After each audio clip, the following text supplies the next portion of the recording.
Welcome to Leadership Lessons from Across the Pond with myself, Julian Roberts, and my co-host, Nancy Halpern. Welcome, Nancy. Thank you, Julian.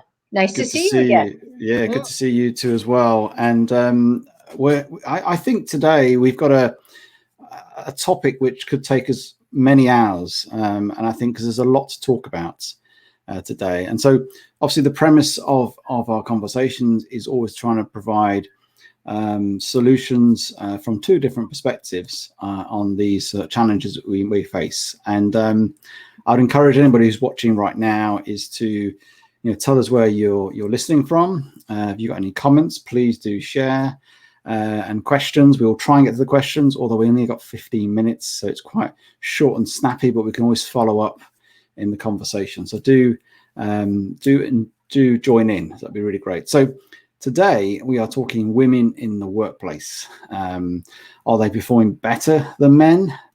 And why are they leaving the workplace in such high numbers? So, Nancy, the first thing I think we need to think about is, do we think they're performing better than men right now? And why do we think that? Well, before I weigh in on that, I just did want to say that March is Women's History Month. Wow. So, given that this is the first day in March or Monday in March, I think it's very appropriate. And, it's very hard to talk about all women in all workplaces, obviously. I think for many women, on the one hand, they are well trained by society and by expectation and practice to be superb jugglers, if not multitaskers. So in some ways, they might be performing better simply because they have more balls to juggle. But I don't think that's true. I think, many women are really struggling with the fact of that second shift of being stretched between home and work without even the downtime of a commute, with the expectations on them being very great to drop neither ball. I did pull up some stats for this conversation. And since the start of the pandemic in the United States alone, 2.2 million women have left the workforce. Wow. So, that alone has a huge impact. And so, rather than wondering if they're performing better than men, I would like to direct the conversation, and curious about your comments about what can leadership do and companies do to stop that. I mean, our vice president has declared it a national emergency, what's happening to women in the workplace. So how do you think leaders and companies should be responding? Yeah, I think it is a challenge, and I think there's, I've read sort of numerous stats as well where we're seeing an awful lot of leaving, whether it's to pressures or the fact that they're sort of predominantly in sort of hospitality industries where it's predominantly sort of more women, which I guess a lot of the stats are coming from. But I think it's trying to put the sort of there's almost this unconscious bias that comes in where we deem if somebody has a choice between a man and a woman, certainly in a leadership context, unfortunately, I think they think the man's going to do better. And so that's one point in terms of challenging the unconscious bias. Second thing is understanding that, women and men lead in very different ways. And this is one of the reasons why I personally think women are leading better in a crisis right now, is because they show this thing called empathy in spades. They're far more empathetic in how they go about things. They're a lot more compassionate and more helpfulness in that context, as opposed to men are a bit more ambitious and sort of assertive. I'm not saying all very soon. Yeah. But I think the key thing is, before you get into almost the how bit, is organization recognizing this and, get into your data, get into understanding what is happening in your organization. Is this the case? It's often that we see these reports, but is it the case in your organization? Bring it to home and start to analyze it, start to understand it, and start to get to a place then, okay, what is the problem? And, you can talk to why people are leaving. Those exit interviews. is there more resource and support that's needed in a context of home life as well? Is there more flexibility as well? It's thinking bigger, and I say it impacts men as well. But I think, as you say, women are leaving and struggling in that context because they take more of a burden perhaps on in the home life as well. So I guess it's providing support for that as well. Yeah, the reason I jumped in is it's not that what you say is untrue, is that what you say carries a risk. What I mean by that is women are expected to be empathetic. And so the risk in that is when you have an ambitious, driven woman who doesn't lead with empathy, she's often labeled an unattractive word because her assertion and aggressiveness makes other people uncomfortable because it works against that preconceived notion of what women's strengths actually are. So I would say, with a warning shot across the pond here, that that in itself can be a bias.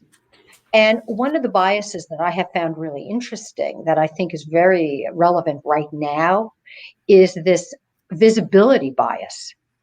So if you are more visible in the workplace, post-pandemic, I think that might be an issue.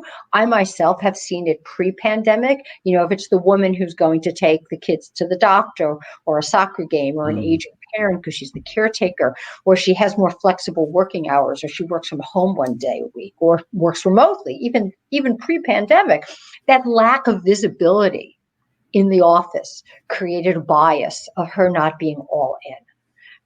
And so I think COVID in a way has stressed this.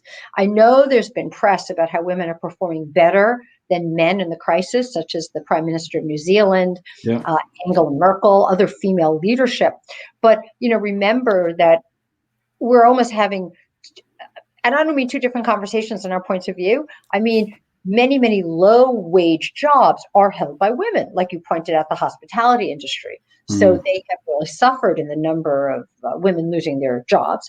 And then you have the sort of cream of the crop, the women who are ambitious and driven at the very head of their governments. And they're superb problem solvers. What we don't know is, are they better politicians, or is it because they're women? So on the one hand, Julian, it's a really spongy issue because, the gender is obviously there, but does it then kind of dial down other things? No, and I think it's important to recognise, and I agree with you, when a woman acts more agentic in terms of their approach, they're deemed as they're just being all bullish and hard and not very nice. And the perception is they should all be more empathy. It doesn't, when I talk about empathy and compassion, doesn't mean there's no boundaries, there's no sense of leadership in that sense. It's challenging all those bias, isn't it? And it goes, and it's not just about leadership. It's also an expectation within the lower ranks of women don't go into leadership, or women are better followers than leaders. And I think this is where the crux of this issue is getting into how do we change those unconscious bias across an organization. And I don't know if you've had experience of working with organizations that has helped to change that, or any of your thoughts on that, really. So I think that's the big shift we need to do, because that makes it a more healthy approach in how you're judging and evaluating situations. I have worked with organizations, especially corporations, that have tried to address it. I think, though, that there hasn't been a lot of teeth in it, meaning they may form affinity groups so women can sit around together and support each other. But I think what's really needed is, especially now, is for companies to first address the sort of talent drain that's happening and take a look at policies and procedures that can counteract that. I mean, for example, ideas that were, have been bandied about before, such as job sharing, or what does it look like to have policies specifically around flexibility. And I would also start asking the women who are leaving. I mean, there should be great exit interview data certainly at higher levels, or even of women in your own organization. That I think to be proactive about this is really an important step for organizations to, first of all, stop any potential issues when it comes to retention, and then to look at what it will take to promote women from within. Yeah, no, I totally agree, and I think it's organizations, I suppose, recognizing there is huge amounts of benefits in having a diverse workforce, not just women, but in every aspect of things. And just thinking of that, we know that it improves sort of company performance. There's huge amounts of data out there that says if you have the more diverse you are, the better you perform. You've got a greater, as you said, access to a talent pool, which is far better for your future of your business and in terms of growing. You become more responsive, and generally you achieve better sort of governance. And I think one thing I've noticed recently, and I was a little bit not in agreement initially about putting targets within organizations where they put.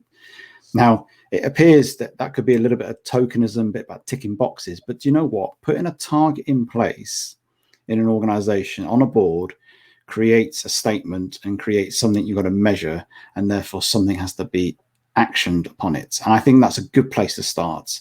And then it starts to mean we've got X percent, we want to get to this percent. And therefore, what is the roadmap? What is the plan? How do we go about this? What are the ways we can do this?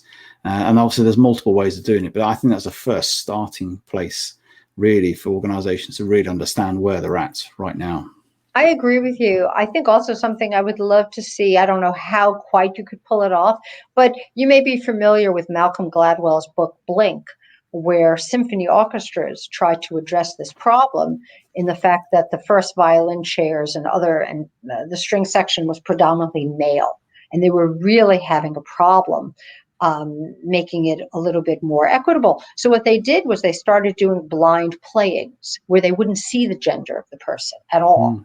They would put them behind a screen and just listen to them playing the violin. This was in Europe. I think it was the Vienna or Berlin Philharmonic. Maybe one of the listeners can correct me. And sure enough, whoa, the percentage of women in the violin chairs shot up. So wouldn't it be really cool if there were a way to do that in terms of new hires? You didn't know the color of their skin. You didn't know their ethnicity. You didn't know their gender. Somehow you would just be focusing on experience and values and attributes, and you could hire that way. I mean, I don't know that it would really help address it, but I just keep coming back to, with the growth of AI and with all the possibilities in the future of work, there have to be some creative ways to address what's been an intractable problem. Because think of it this way, Julian, work from home went from being a necessary concession to some people to being an accepted norm like this. Yeah. All that resistance vanished when you had no choice. And so since we're not going back, we are going forward, what can you leverage from that would impact women, would impact you as a leader in getting the best out of your emerging female talent? Yeah, and I think there's some real lessons in that sense of, behind the screen and somehow taking away the gender, age, everything. There's a whole host of stereotypes and unconscious bias we have. And I think that's one way of addressing it, certainly in the sort of front facing. But it goes back to, again, trying to create a culture that we really want to address it as well. So it becomes part of who we are and what we're about. And I think by doing that, we then start to create those solutions and ways around it. We know we could carry on talking, and I know you're going to say something, but I know our time is ticking away, and we may have to do another episode to sort of further embellish what we're talking about here. But I want to thank everybody who's listening, who may listen to this on a replay as well. And do tune in next week for another episode as we talk another leadership challenge that you may have, and we'll provide some perspectives on that to help you, guide you, and help you go forward. Thanks, everybody. Thank you, everyone. You're right, Julian. We have a lot more to say. We're going to have to take it up again.